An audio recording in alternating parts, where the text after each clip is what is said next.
Redux is down. Good job, guys. Should we hop on runner? Hey, what's up guys? This is Zach back with another World of Warcraft guide. This time we're going to focus on a balanced druid, mainly PvP. I'm going to cover talents, honor talents, stat priority, Azerite traits, essences, and the rotation.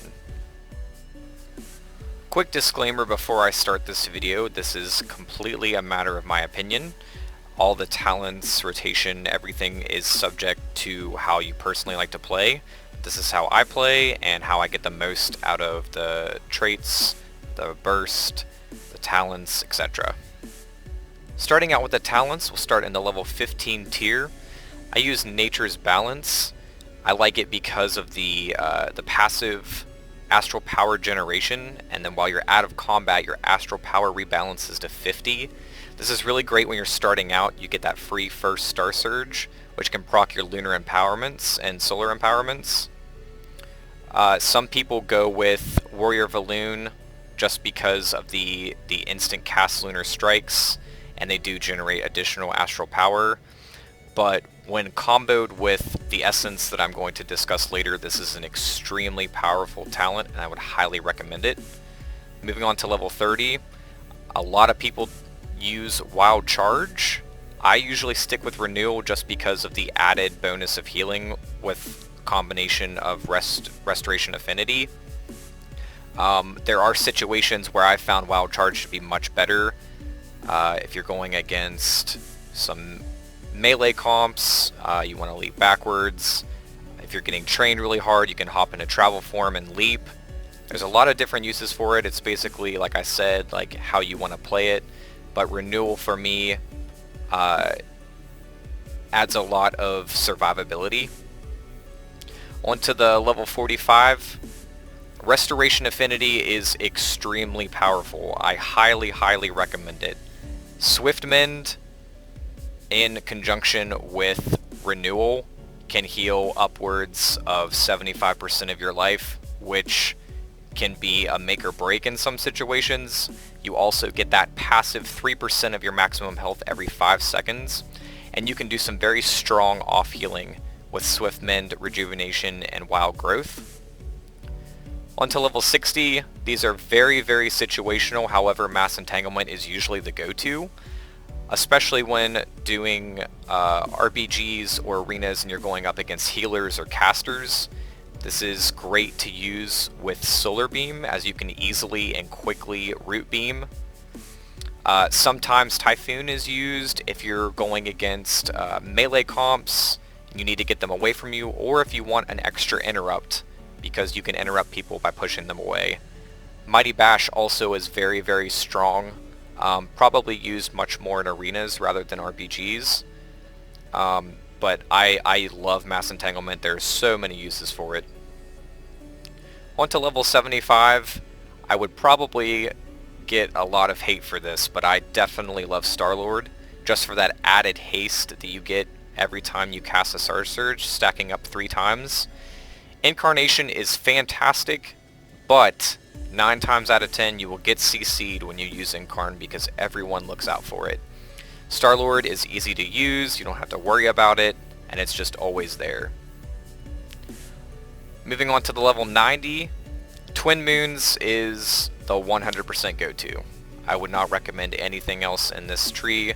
Having Moonfire be able to hit more than one target that are close to one another, it's just very strong. Level 100, Fury of Valoon is very powerful as far as astral power generation. Once I get into the rotation, you'll see how this works with the essence and how much astral power you can generate to just literally spam Star Surges. New Moon, sometimes used in RBGs, not so much arenas, basically because of how long some of the casts take. They're very easily interrupted, and it's just not as great as it was in Legion. A lot of people do use Shooting Stars just for that added astral power generation and the extra damage on your Sunfire and Moonfire.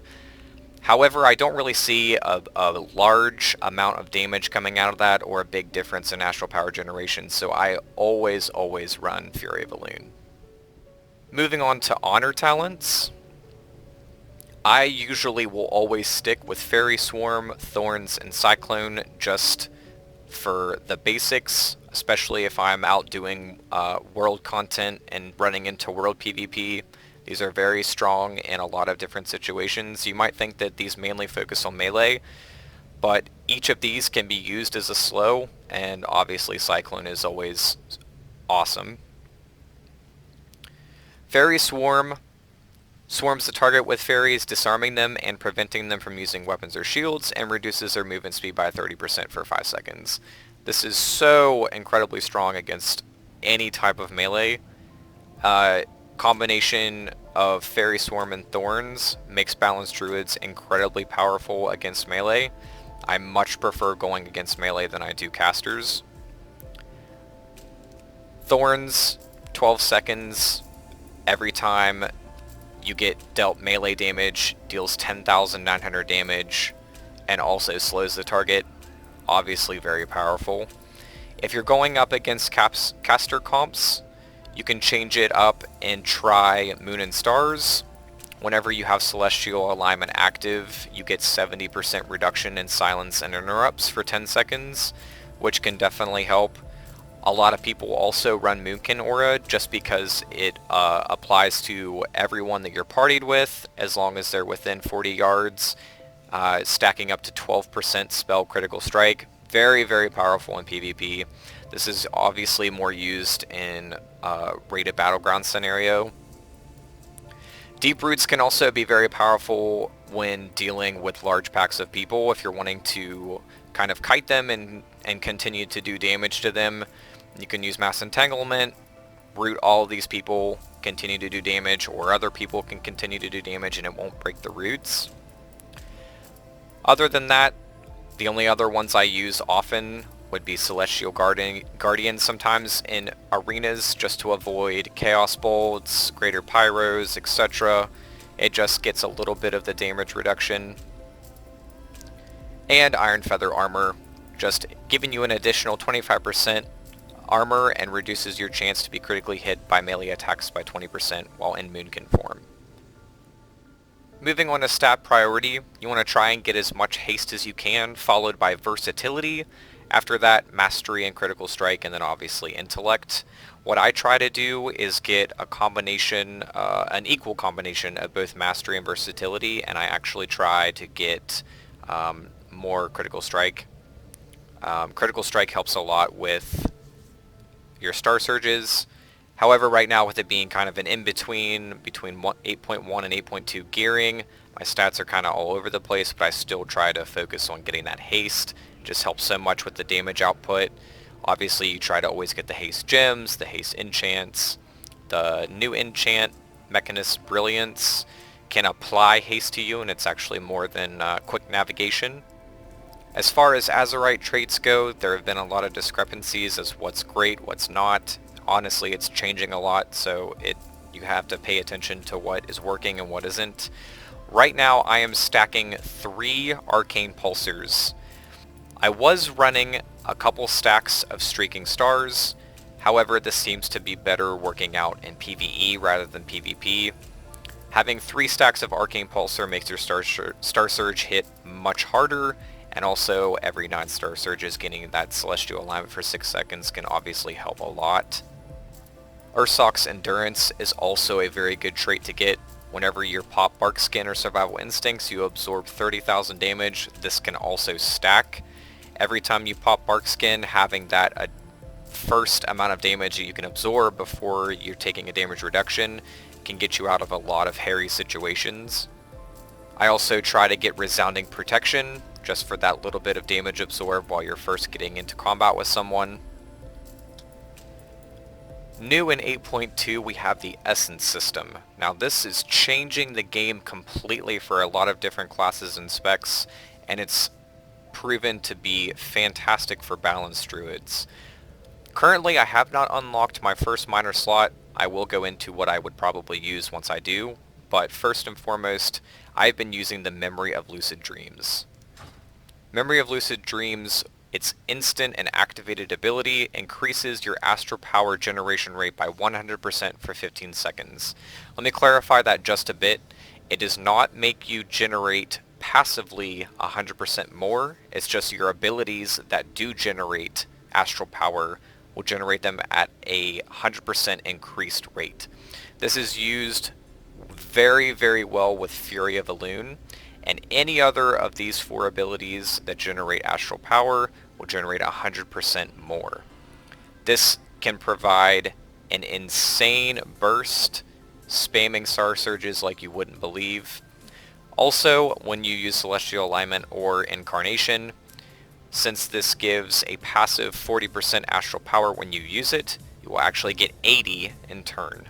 As far as the minor slots, my first one I will probably be using the Essence of the Focusing Iris.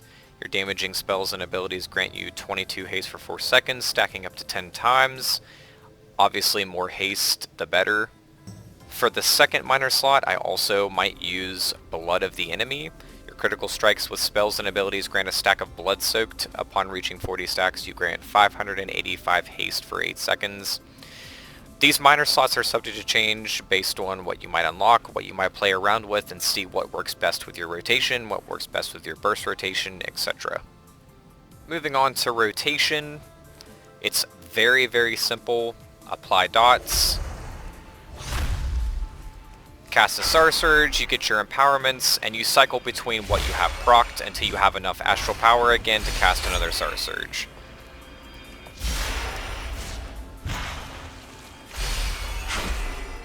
Make sure you're reapplying dots whenever they run out.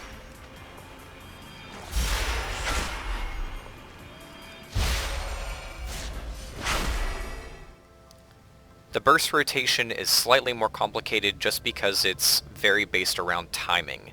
You want to make sure that you're not wasting any astral power at all as far as casting Star Surges, which cost 40 astral power. Depending on the situation, I mostly start out with Fury of the Loon and immediately popping my Memory of Lucid Dreams. This is going to start the intense astral power generation, and then I'll get into casting my dots and then spamming Star Surge as much as I can. Once I get down to 0 or as close to 0 astral power as I can, that's when I'm going to pop my Celestial Alignment right before Memory of Lucid Dreams runs out, just so I have a couple more Star Surges with that astral power that I generated.